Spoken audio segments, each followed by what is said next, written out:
Inclusive, entre as propostas econômicas para cobrir os gastos do ano que vem, a do senador Tasso Gereissati é a que ganha mais força no Congresso. Esse texto propõe ampliar o teto fiscal em 80 bilhões de reais para arcar com o Bolsa Família. Priscila Yazbek, quais são as opções que tem em mesa e quais são as diferenças também entre elas?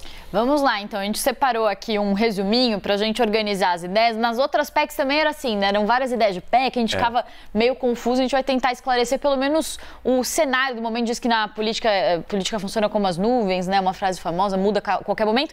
E as PECs também. Então vamos ver aqui. A gente tem a proposta do governo Lula, né? Que foi apresentada pelo vice-presidente Geraldo Alckmin, que ficava ali em 200 bilhões de reais. E a proposta seria tirar o Bolsa Família de dentro do teto de gastos para que não afetasse a regra de uma forma permanente. Essa era a proposta inicial, mas os próprios interlocutores do governo Lula admitem que é uma proposta que jogou um valor lá para cima para ver se eles escolhem um valor intermediário. Teve a proposta também de Alessandro Vieira, no valor de 70 bilhões de reais e que previa o Bolsa Família fora do teto de gastos, pelo menos em 2023, e também já fazia a proposta de uma discussão de uma nova regra fiscal, de um novo arcabouço fiscal.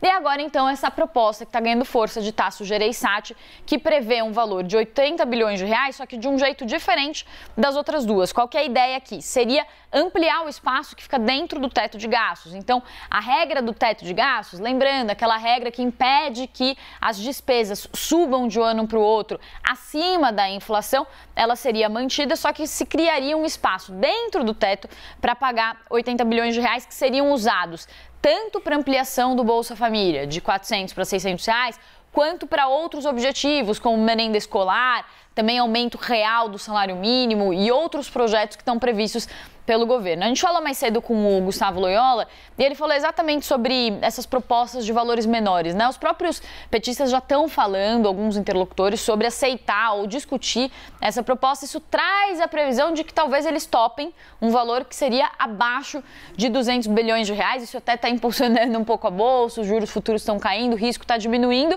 E aí o que o Gustavo Loyola falou mais cedo, né, ex-presidente do Banco Central, é justamente, e ele e outros economistas têm falado sobre isso, que o ideal nesse momento seria pegar o que é emergencial, o que é mais urgente, fazer uma proposta ali de cerca de 80, 100 bilhões de reais, que não precisa de 200 bilhões de reais neste momento, porque isso gera um risco muito grande que retorna em inflação, juros altos e acaba prejudicando a própria população que seria beneficiada por esses auxílios. E, Pri, só para a gente ressaltar antes de seguir, o interessante dessa proposta do Tasso Gereissati é, né, dentro do teto, isso significa que eles não precisariam, nesse momento, criar uma nova âncora fiscal, o que facilitaria, talvez, a tramitação, não é isso? Exato, e a proposta que é do governo Lula e o que deixou o mercado muito inseguro é justamente isso, porque eles fazem uma proposta, mas sem prever qual que seria o novo arcabouço, né?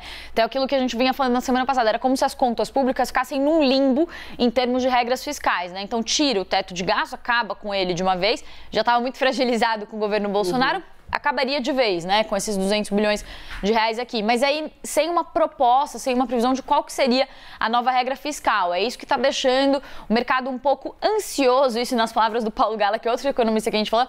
Ele falou, essas discussões também elas acontecem, o governo vai jogar um valor para cima mesmo, o mercado está um pouco ansioso aí com essa história toda, mas é normal que essas discussões aconteçam, né? E eles devem chegar, então, no meio termo aí, talvez nessa semana, com essas discussões todas que vão acontecer entre o Lula, né, parlamentares, presidente da Câmara, do Senado.